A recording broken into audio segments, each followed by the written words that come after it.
नमस्कार मंडळी, श्री स्वामी समर्थ सर्वांना. चला तर मग ब्लॉग थोडा लेट नाही येत आहे. ही पौर्णिमाची पूजा आहे. जेवढी आपण पौर्णिमे दिवशी पूजा करू तेवढी थोडीच असते व जेवढी सेवा आपण समर्पित करतो तेवढी ही थोडी असते. चला तर मग सकाळचे 5:30 वाजलेले आहेत. मी अंघोळ करून हुमऱ्यालाही हळदीचं लेपन करून घेतलेलं आहे. मिस्टरही आमचे वाडीला गेलेले आहेत आणि आज दत्त जयंती असल्यामुळे वाडीला गेलेले आहेत. दर पौर्णिमेला जातातच, परंतु आज असंच पहाटेच जातोय आम्ही. बघा आता मुलगाही जाणार आहे, आज त्याचे क्रीडा चालू आहेत त्यामुळे मी काही गेले नाही. जरी जायचं असलं तरी मी आधी कुंकुमार्चन ते करते आणि मगच बाहेर पडते. चला तर मग अशी सिंपल अशी जी मी रेग्युलर काढते त्याच पद्धतीने रांगोळी काढलेली आहे. हा आमचा सिमेंटचा हुमरा आहे, तरीही मी म्हणजे तयारच चौकट आहे बघा, त्याच्यावरतीच हळदीचं लेपन करते व कुंकुमार्चन ही पौर्णिमे दिवशी आवर्जून करावं. येता सांग आपल्याकडून जेवढी सेवा होते तेवढी करून घ्यावी. आणि पौर्णिमेच्या दिवशी आवर्जून मी ही कासवांची रांगोळी बाहेर काढते. दुसरीकडे लक्ष्मीचे पायही उठवलेले आहेत आणि उत्तर दिशेला दिवाही प्रज्वलित करून घेते. व ज्या वेळेला पहाटेचं हे असतं त्यावेळेला धूप कापूर ते आपण जाळून नंतर मस्तक व्हावं.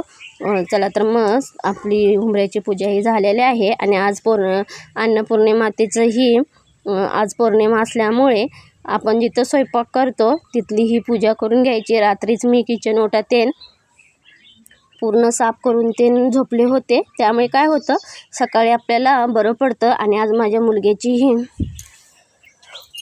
क्रीडा आहेत बघा, त्यामुळे तोही लवकर जाणार आहे, त्याचीही सकाळीच जाणार आहे. मग त्याला विचारलं होतं, मग सोया चंक्सची भाजी बनवणार आहे आणि पटकन इकडं कुकरही लावून घेतलेला आहे आणि गरम पाण्यात मीठ घालून सोया चंक्सही भिजत घातलेले आहेत.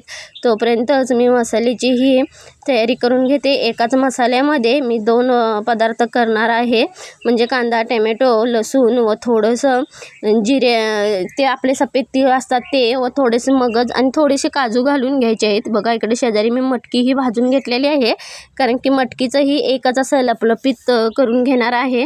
मुले असणंही उठवलेलं आहे आणि जेवढं आपण सवय जेवढी लावू त्यांना लवकर उठवायची तेवढं मुलांसाठीही बरं होतं आणि त्यांना अभ्यासासाठीही वेळ मिळतो. आणि ज्यांना त्यांना अशीच म्हणजे लहान मुलग्यापासूनच माझी सवय आहे की ज्याचं त्यांना आवरायचं, फक्त उठवण्याचं काम तेवढं मी करते त्यांना पटकन आणि बाकीचं त्यांचे तेच आवरतात. बघा माझा स्वयंपाकही चालू आहे. सकाळचे 6 वाजलेले आहेत. थोडा उजेड यायला चालू आहे, त्यामुळे बघा आता मसाले ते शिजवून घेतलेले आहेत. त्याच्यामध्ये पटकन असं मी मटकीही घातलेली आहे आणि गरम पाणी थोडंसंच, कारण की आज उपवासही आहे, गुरुवार आहे व मिस्टरांसाठी व मुलांसाठी तेवढंच करणार आहे. संध्याकाळी आपला स्वयंपाक असतोच, मग उगाच जास्त स्वयंपाक केला की तोही वाया जातो, उरतो, मग उरल्यानंतर टाकूही वाटत नाही. त्यामुळे बघा तेवढंच केलेलं आहे आणि त्याला डबाही लवकर द्यायचा आहे, त्यामुळे त्या हिशोबाने मी केलेलं आहे. आता ह्याच कढईमध्ये मी साईडला ओतून पातेल्यामध्ये काढून घेतलेलं आहे मटकीचं आणि त्याच कढईमध्ये आता मी भाजी ही फोडणी देते, कारण की त्याला सोया चंक्स आवडतात. त्यामुळे बघा साईडला कांदाही भाजत घातलेला आहे त्याच कढईमध्ये.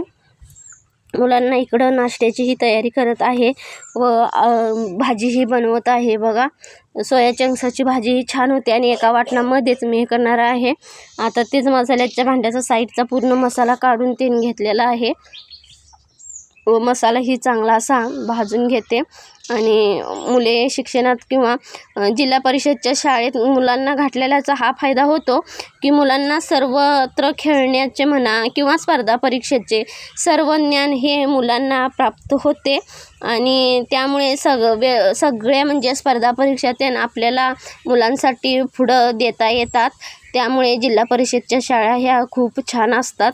बघा आता हा मोठा मुलगा आहे, तोच जाणार आहे क्रीडाला, त्यालाही मी पटकन असे पोहे बनवून दिलेले आहेत मिस्टर त्यांनी खात आहेत पोहे, तोपर्यंत मी इकडं भाकरीही बनवून घेतलेल्या आहे.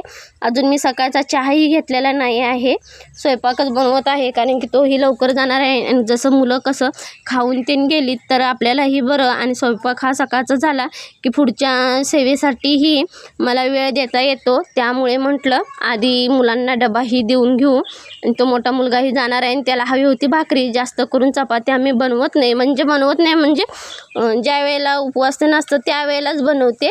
सहसा करून चपाती आमच्या घरात कोणालाच हे होत नाही, मुलेही नाही तेवढी खात.